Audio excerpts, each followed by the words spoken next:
During pregnancy, there are many changes, musculoskeletal changes occur into the body of the female. To accommodate the growing fetus, the pelvis joints, otherwise which are very tight and there is hardly any movement, they are getting relaxed because of the secretion of the hormone called as relaxin, which results into the mobility in the joints of the sacroiliac area and the symphysis pubis. And because of this increased mobility, it results into the back pain. And often the pregnant woman complains of getting the pain in the lower back. Also, because of the growing weight and increasing size of the uterus, the center of gravity of the body, it shifts anteriorly. That is also one of the reasons for getting the back pain. So in these conditions, physiotherapy exercises will help the patient to get rid of this back pain. Also, because of the pregnancy, there is a congestion, increased congestion into the legs of the patient, which results into the swelling around the ankles or calf, pain in legs, difficulty in breathing because of the growing abdomen, which often presses the diaphragm, that is the major muscle for the respiration. So physiotherapy can help in improving the relaxation, breathing, reducing the back pain, decreasing the congestion or swelling around the feet, improving generalized mobility of the patient, and also some stretching exercises which facilitate for the normal delivery. Physiotherapist not only teaches this, but physiotherapist also teaches how should be the breastfeeding done to the baby after the delivery, what is the position the mother should acquire for feeding the baby, which should not result into any back pain or mechanical disorders of the spine. Also, the physiotherapist teaches to the patient that how he should be holding the baby while breastfeeding so that it doesn't result into the choking of the baby because of the milk or because of the compression along the chest. So these are the common benefits which are seen if proper physiotherapy is advised to the patient during the pregnancy. And the ideal period when should the patient should approach the physiotherapist is after completion of first trimester, that is first 3 months of the pregnancy. And if the gynecologist gives a clear signal that patient doesn't have any other complications, then patient can come to the physiotherapist and do all these exercises which improves the endurance and facilitates the normal delivery. Pelvic floor dysfunction, it results because of the weakness in the or tightness in the pelvic floor muscles. Now, levator ani is the major pelvic floor muscle, and the disorder is seen mainly if the fetus is very heavy during the pregnancy, or the female which are having multiple pregnancies, or patients who are in the females who are in the menopausal state, or the postmenopausal woman, where the strength of this pelvic floor muscle decreases and it results into the pelvic floor dysfunction. Pelvic floor dysfunction oftenly manifests as urinary incontinence. That is, the females, they lose control over holding the urine, and many times they wet their clothes. Sometimes there is urge incontinences, that is, they're unable to hold it. Sometimes there is stress incontinence, where even sneezing or while coughing, some drops of urines, they come out. Social stigma for the females, and they avoid going into the societies.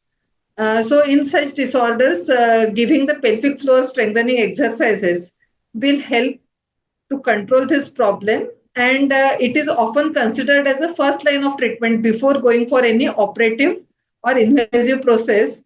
The pelvic floor exercises are given in different positions. Then there are vaginal cones or weights which are given, and the patient is advised to hold these cones into the vagina, and this results into the strengthening of the pelvic floor muscles. If the patient is unable to contract the pelvic floor muscles, then there are electrical stimulations which can be given to stimulate the muscle action of these pelvic floor muscles. And then strengthening of abdominal muscles, core exercises, reducing the weight, and doing general endurance exercises will help to overcome this pelvic floor dysfunction. I have just talked when the pelvic muscles, floor muscles are loose. There are many cases where the pelvic floor muscles are very tight or they are not relaxed. When the pelvic floor muscles are not relaxed, it results into constipation, painful intercourse. If the patient is having the complaint of tight pelvic floor muscles, then relaxation exercises can be given. This menstrual pain is because of the increased level of prostaglandin hormones during the premenstrual phase, and because of that, the females or the young girls, they feel the pain.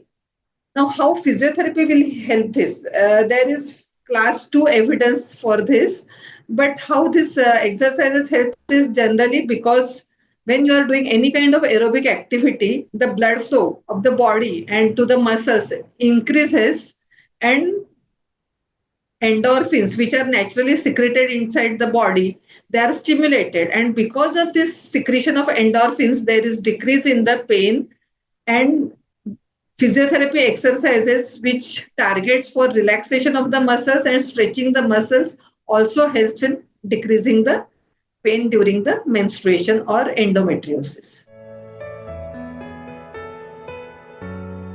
During the pelvic floor dysfunction, I already mentioned about the urinary incontinence. So physiotherapy is the first line of treatment for urinary incontinence, where we can give the pelvic floor muscle exercises, stimulation to the pelvic floor muscles, proper correct breathing techniques, relaxation of the abdominal muscles, and core strengthening exercises will help in getting over the problem of urinary incontinence. Estrogen is very important for the bone health, and when menopause occurs, there are reduced level of estrogen, and which results into the osteopenia and leading to osteoporosis. So when you are giving the weight training or weight bearing exercises, it stimulates the growth of the bone cells, or we call it as a osteoblastosis, which results into improvement of the bone density.